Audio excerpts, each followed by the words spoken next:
আসসালামু আলাইকুম সপ্তম শ্রেণীর সুপ্রিয় শিক্ষার্থীবৃন্দ, আশা করছি তোমরা সকলে ভালো আছো। আজকে শুরু করব তোমাদের সপ্তম শ্রেণীর ইতিহাস ও সামাজিক বিজ্ঞান বইয়ের 138 নম্বর পৃষ্ঠা থেকে। এই ছকটি আমরা পূরণ করব। চলো শুরু করি। তথ্য এবং পর্যবেক্ষণ।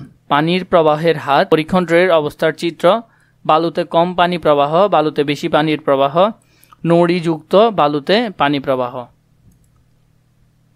প্রথমে দেখো, বালুতে যখন কম পানি প্রবাহ দেওয়া হয়, বালুর স্তূপ বয়ে পানি প্রবাহিত হচ্ছে এবং কিছু পলিও প্রবাহিত হচ্ছে। পরেরটি হলো বালুতে বেশি পানির প্রবাহ। পানির ব্যাপক প্রবাহের সাথে বালির পলিও প্রবাহিত হচ্ছে।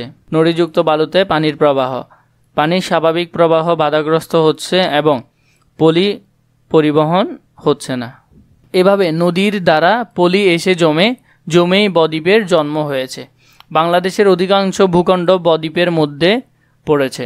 প্রথমে দেখে নাও এখানে কিছু বাংলাদেশ বদ্বীপের মধ্যে যে নদীগুলো এসেছে কোনটি কোথা থেকে। যেমন পশ্চিমবঙ্গ থেকে এসেছে গঙ্গা নদী, যেটি রাজশাহী অঞ্চল দিয়ে এখানে প্রবেশ করেছে। এখানের মধ্যে দেখানো হয়েছে বদ্বীপে কোথা থেকে পলি এসেছে। পদ্মার এই কালারগুলো হলো পদ্মার।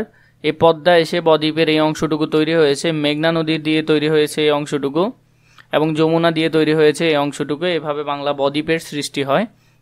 নদীর নাম যে যে দেশ হয়ে বাংলাদেশে এসেছে।